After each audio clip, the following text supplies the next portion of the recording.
So keep those little points in mind as I share with you this extraordinary story written by the master storyteller John Shea. It's entitled, Anything Can Happen at a Well. Those who have ears to hear, hear this story. Those who have eyes to see, see this scene. Anything can happen at a well. The man who was sitting on the small stone ledge that circled the well slid off, turned to the woman who just arrived, smiled, and said, "I'm thirsty." She had seen him from a distance. She had stopped to readjust the yoke that straddled her shoulders. A bucket hung from each end. And if her steps were not perfect, and they seldom were, the wood of the yoke would cut into her flesh along the nape of her neck. But she took the pain for granted. But from time to time, she would stop to readjust the weight to more calloused skin. From bruise to bruise, she thought. It was as she was straightening from her bent posture to gauge the last ground left before the well that she saw him. He seemed to be waiting for her. Her mind raced. She thought about turning round and making for her village, but if he wanted, he could easily overtake her and take what he wanted. Then she cursed. Why hadn't she come in the morning with the other women? She knew why. But even that humiliation would have been better than this danger. But then a plan formed out of her panic. She could see by his dress that he was a Jew. He would probably walk away after some quick insult and a great show of disdain. And if not, she could make him go. She would steel herself, hide her mind, harden her heart. She had done it before. She knew how. It wasn't the first time.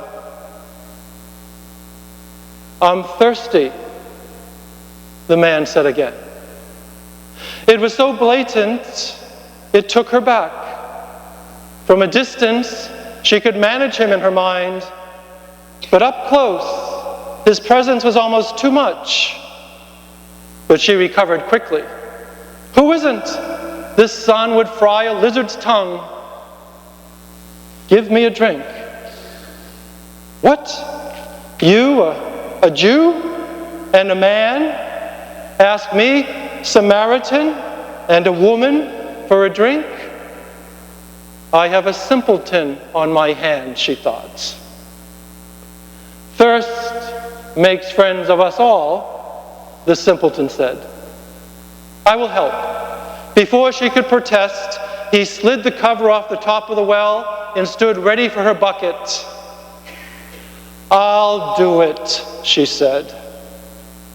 She dropped her bucket down the well. A splash rang up from below. She pulled the rope sideways until the bucket below tipped and filled. And then she pulled it up with quick, successive jerks. All the while, the man stood at her side. He said nothing. If he thinks he is going to be first, she thought, he thinks wrongly. This is our well and my bucket. He will learn who he is here. She rested the bucket on the ledge of the well, hunched over it, and splashed water towards her mouth. She drank like an animal that had been worked too long in the sun. And all the time she drank, her eyes darted from the water to the silent man at her side. He was smiling. The simpleton has missed the meaning, she thought. When she finished, she stepped back. The man did not move. She waited. Finally, she gestured toward the water. Slowly, the man cupped his hands and dipped them deep into the bucket and brought the water to his mouth. His face open to the sun. The water ran and glistened in his beard. He drank like a bridegroom, loving the first cup of wedding wine. With his lips still wet from the water, he turned to the woman and said, "If you would ask, I would give you living water. The well is deep." Her tone was instructional. She felt as if she were giving a child a lesson in logic. "You do not have a bucket. Therefore, how do you propose to fetch the water?" "Yokes and buckets are always a problem, aren't they?" said the man, and his arms flew up in the air in exasperation. A smile popped open her eyes, but her lips remained tight and disapproving. Not a simpleton, she thought. A child, just a child. The man changed the topic abruptly. "Do you have a husband?" The question slapped her across the face. Not a child, she thought. A man, just another man. "I have no husband." "True enough," said the man. "You have had 5 husbands, and the husband you have now is not your husband." "Do you have a wife?" she spat back. "I have no wife." "True enough," she said, "and the woman you had last night was not her either." He laughed, as if someone had taken and turned him upside down. He seems to be enjoying this, she thought, but not for long. "The number's not 5, she said. "It's 12. "Very pious," said the man. She said, "Yes, 12. 1 for each of the tribes of Israel," she said, and thought that should do it. "Very pious," said the man. "Very pious." This time, she could not catch the laugh in her teeth and swallow it back. It escaped and howled out loud like a prisoner, finally free in the sun.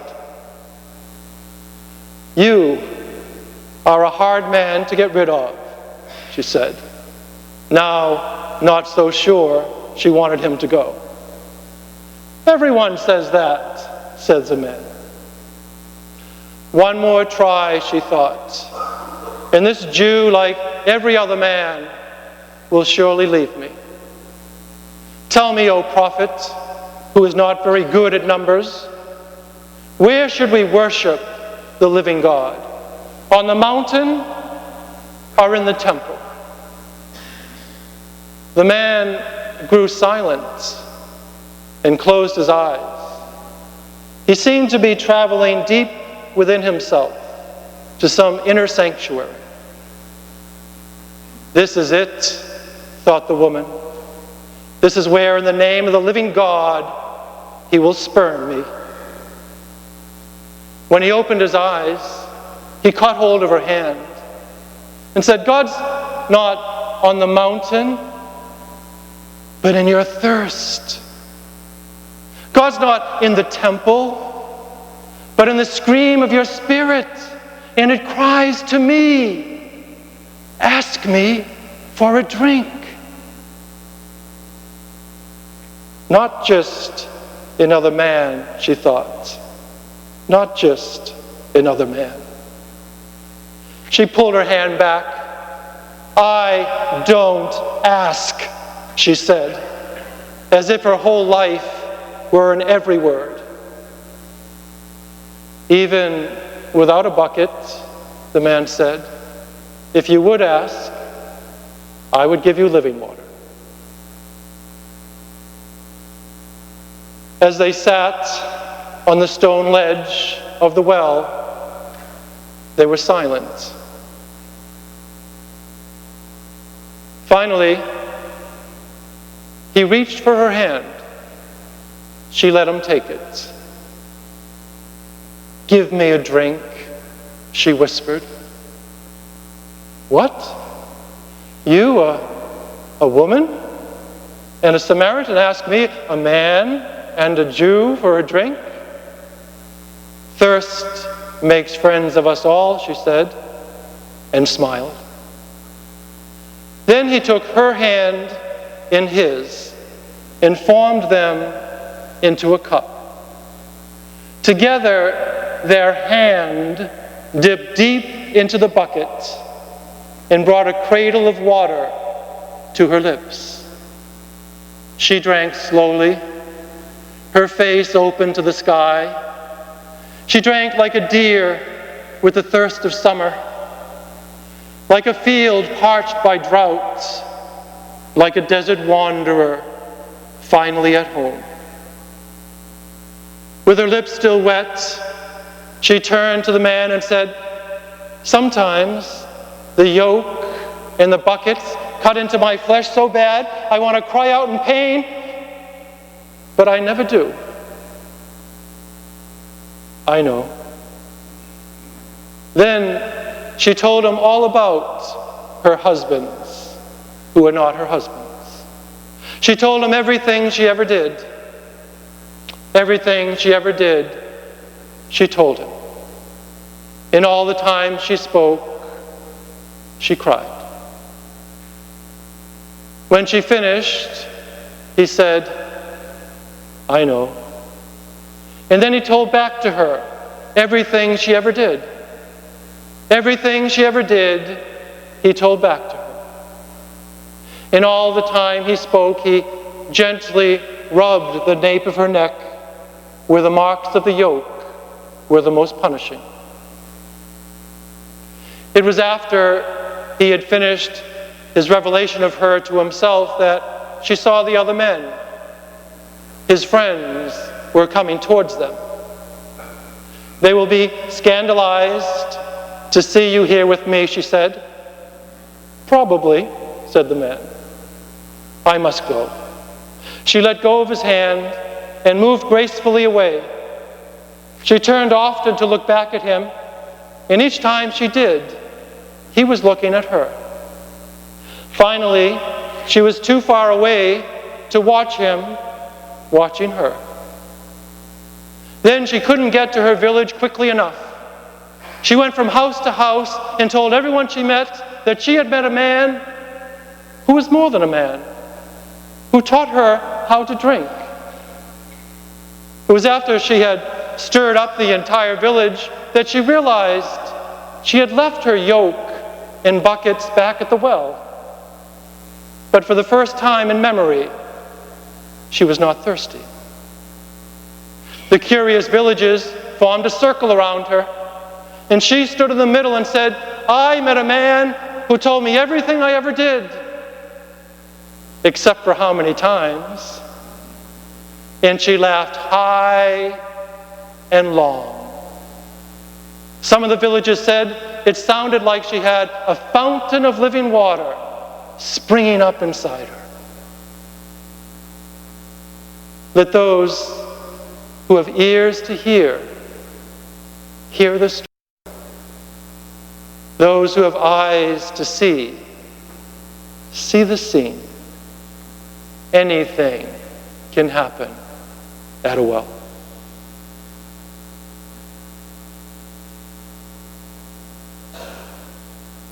Do you want to laugh high and long tonight? Like a desert wanderer finally at home? Like a prisoner finally out in the sun?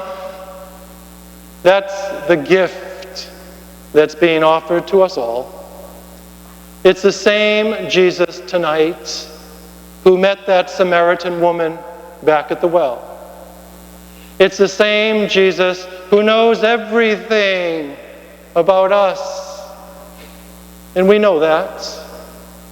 All that's required of us tonight is to trust that this God who knows us and still loves us wants to bring us to a place of freedom, bring us to a place that will set us on a clearer path.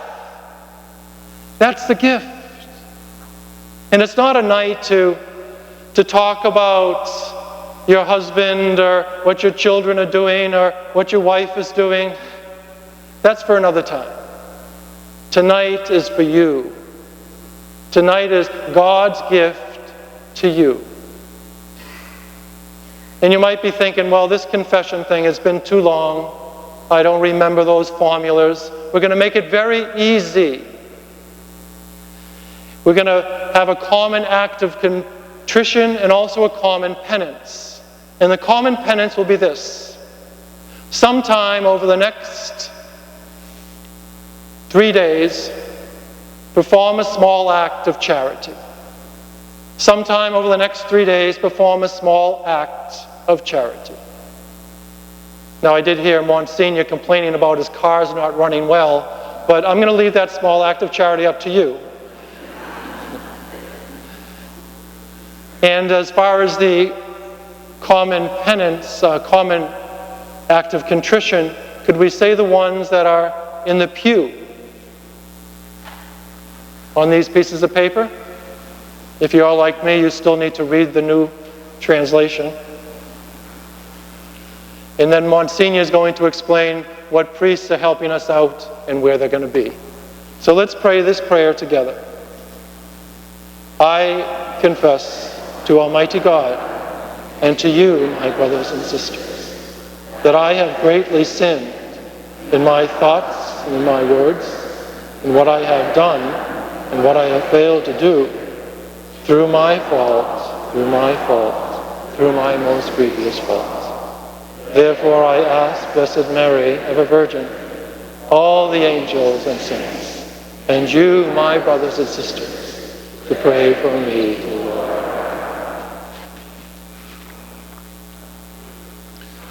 There will be 6 stations for confession, and Father Bill Sylvia, who helps us out at the 5:30 Mass on Sunday, he's a chaplain at Cape Cod Hospital and in residence at St. Francis in Hyannis, will be in the corner over there.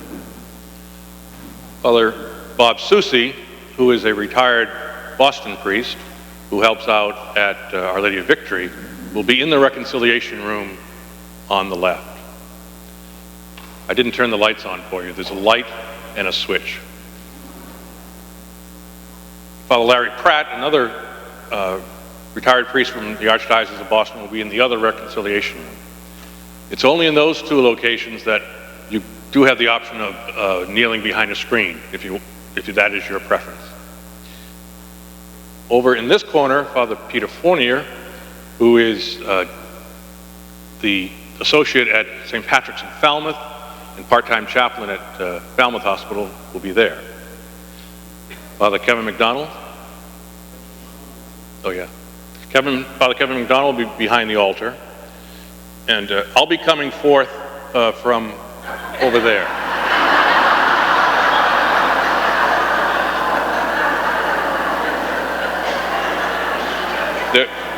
So I'm really behind the choir. So you might lose sight of me over there. You're more than welcome to come to the hall for refreshments. If you're not receiving the sacrament, you can go right away. Or if you're going to receive the sacrament, form some type of line so it's somewhat organized. But don't be right on top of the station. And it would be very helpful if you avoided the aisles by the walls, so you're not walking by the priest and penitent. And I would ask you to avoid using that door to go out. Otherwise, we'll all be there together hearing confessions. I know that Father MacDonald said that one of the priests was deaf, but I'm not sure. I'd say Pratt or Susie might be the might be the ones.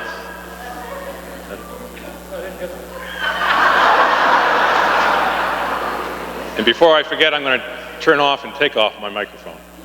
Thank you for coming tonight.